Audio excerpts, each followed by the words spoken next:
안녕하세요. 오늘은 그레이입니다. 샤덴 프로이데 나르시시스트의 원초적 본능, 나르를 살게 하는 힘, 통제의 근원에 대한 이야기를 해보려고 합니다.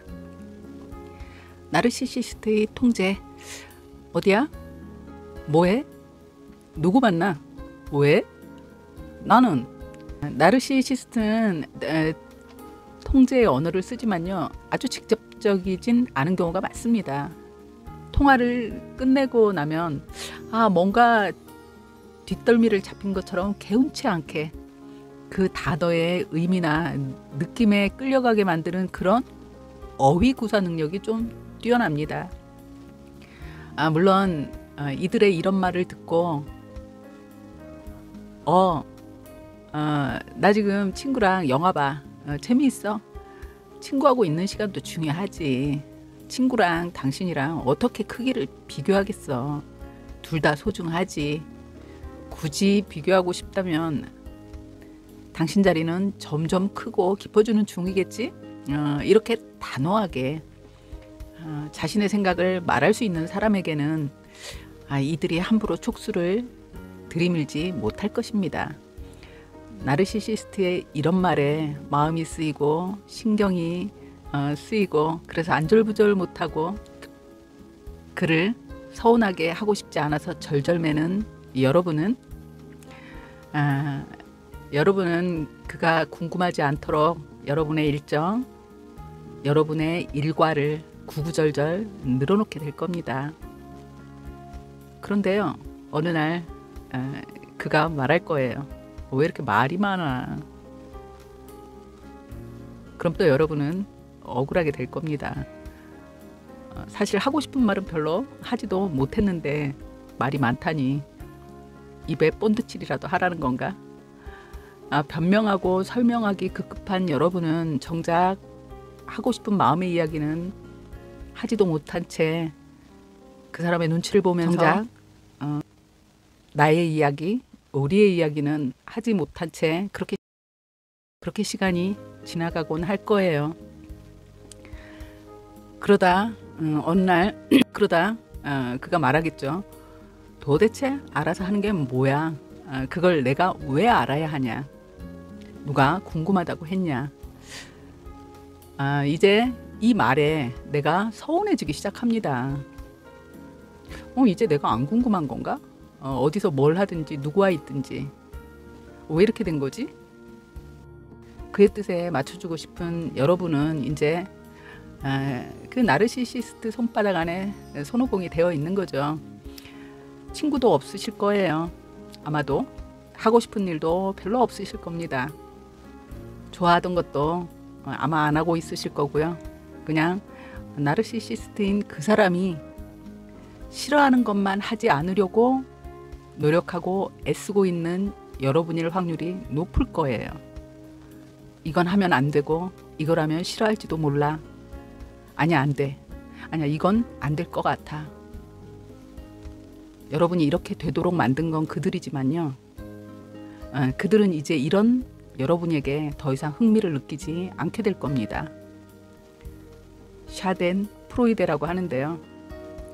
독일어로 가해자의 기쁨이라는 심리 용어입니다. 여러분을 괴롭히면서 기쁨을 얻어온 거예요. 그런데 이제 더 이상 여러분에게서 기쁨을 얻을 건덕지가 없어진 거예요. 여러분은 이제 망가진 장난감이나 마찬가지입니다. 그 원인이, 여러분이 망가진 장난감이 된 원인이 무엇이었는지는 이들에게 중요하지가 않아요. 이 대화의 흐름을 보면요, 사실 말이 안 되거든요. 상대의 모든 행동, 상황을 알고 통제하고 싶어 했던 사람은 바로 본인입니다. 그런데요, 그 알고 싶어 하는 그 마음을 맞춰주느라 힘들게, 그래서 알아서 기어주지 않았습니까? 친구 만나는 거 싫어하니까 친구도 안 만나고. 그런데 이제 귀찮다고 짜증을 냅니다. 이 사람은 나를 통제하고 싶은 걸까요? 아닐까요? 통제하고 싶은 것이 맞습니다. 그런데요, 그 통제의 욕구도 샤덴 프로이데, 자유를 뺏기고 불편해하는 여러분의 고통에서 삶의 에너지를 충전한 거예요. 그게 그들의 방식의 하나인 거죠. 그런데 여러분이 통제에 익숙해져서 고통이 아닌 습관이 되었거든요. 이제 여러분은 더 이상 이들에게 기쁨을 주지 못하는 거예요. 어떤 통제에도 여러분이 고통받지 않는데 이들에게 기쁨을 못 주죠. 이들에게 의미가 없는 겁니다.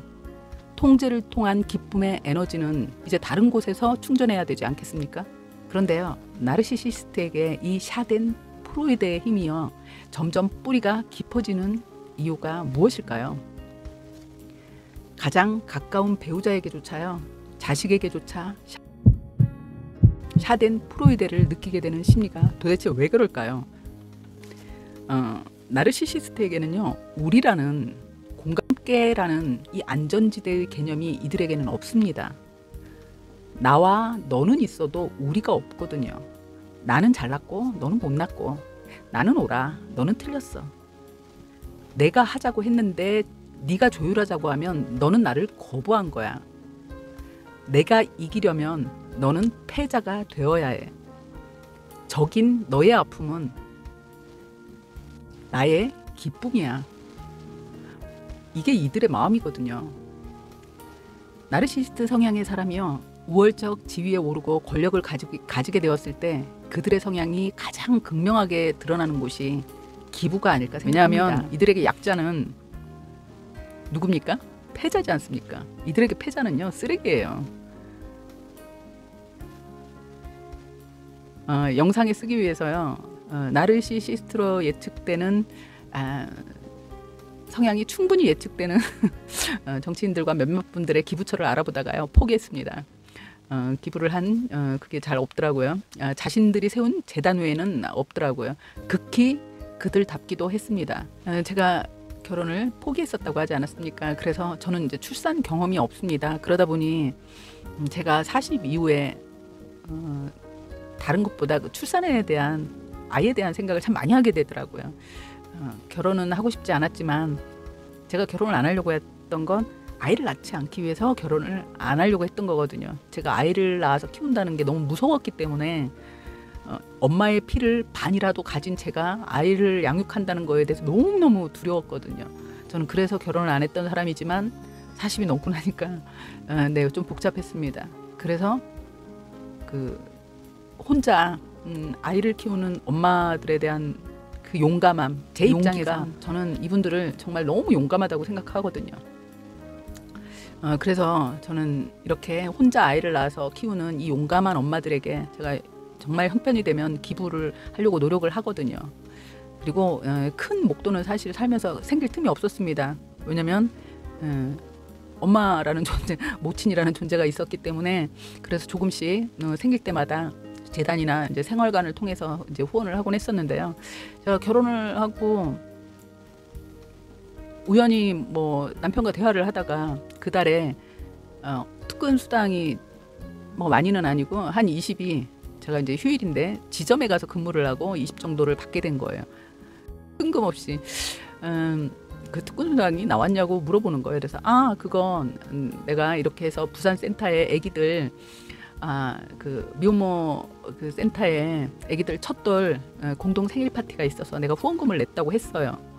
그랬는데 갑자기 얼굴이 새빨개져서 흥분을 하더라고요. 그러더니 와, 내가 정말 대단한 여자랑 살고 있었네. 나는 안 불쌍하고, 지가 좋아서 애비도 없는 자식, 능력도 없는 여자들이 나안한데 그런데 후원금은 내면서 살아보겠다고 발바닥이 부르트도록 중정거리면서 일하는 네 남편은 불쌍하지도 않아? 나한테는 한 2억 줄 건가? 언제 줄 건데? 장모가 주기로 한 거야?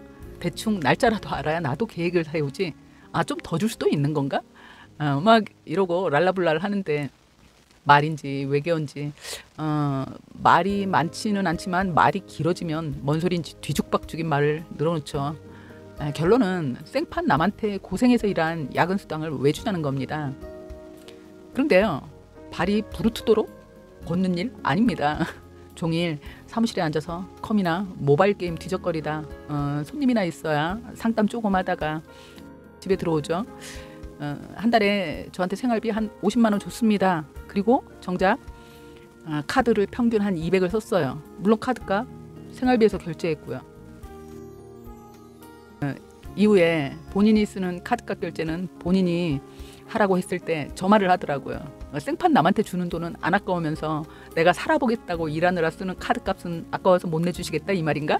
남만도 못하다는 소리네. 그럼 왜 같이 사는데? 샤덴프로이데의 힘을 샤덴프로이데를 힘의 원천으로 살아가는 이들에게요. 기분은 자신의 이미지를 빛내줄 도구로서의 선택일지라도 짜증나는 경우가 많습니다. 패자는 쓰레기고 그 쓰레기에 지불을 한다는 건 낭비라고 생각하거든요. 그나마 떠밀려서 하는 경우 자신의 행보에 도움이 될 그런 곳에 기부이지만 사실 기부라고 보기는 뭐하고 투자의 행위로 하게 되는 경우가 좀 있는 것 같더라고요. 나르시시스트가 가족이거나 배우자인 경우 내 편이라는 안정감을 주지 못하는 이유이기도 합니다.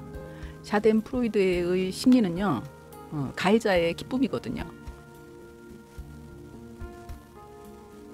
피해자에게 고통을 주고 느끼는 기쁨이거든요. 배우자의 좌절 앞에서 위로가 아닌 나는 언젠가는 그럴 줄 알았다 이러면서 비아냥을 날리고 실패 앞에 힘들어하는 자식에게 안 될 줄 알았어 지까짓 게 뭘 한다고 이렇게 다시 일어설 수 있는 힘을 뺐습니다. 직장 동료에게 업무에 실수하고 곤란에 처한 동료에게는요, 능력이 안 되면 처음부터 말을 하지 시간만 버렸네. 혹시 도움을 요청하면요, 그 정도 능력 안 되면 다른 일 찾아봐야 하는 거 아니야? 이럽니다. 그리고 정작 본인이 뭔가 도움을 요청할 때는요, 회사 일이 개인의 일입니까? 함께 하는 거지. 이들은요, 논리적으로 이들과 갈등을 해결하기는 어렵습니다. 혹시 회사에서 직장에서 이들이 도움을 요청할 때 이렇게 한다면 괘씸하지 않습니까? 저도 회사에서 시킨 일을 하고 있어요. 정시간이 안 된다면 이번엔 제가 도와드릴 테니까 다음에 제가 업무가 밀리면 그때 제 업무를 도와주세요라고 기브 앤 테이크가 분명하다는 경계를 긋는 사람이라는 신호를 주셔야 합니다. 그랬을 때요, 아마 다시 부탁하지 않을 확률이 높아집니다. 왜냐하면 이들은 빌릴 생각이 없거든요. 그냥 달라는 거지. 함께라는 우리라는 개념이, 공동의 안전구역이라는 개념이 없는 이 사람들과 공존하는 건 정말 어렵습니다. 나르시시스트와의 공존의 비법이 어디 있을까요? 36개가 최고의 비법이죠. 감사합니다. 구독, 좋아요 부탁드립니다.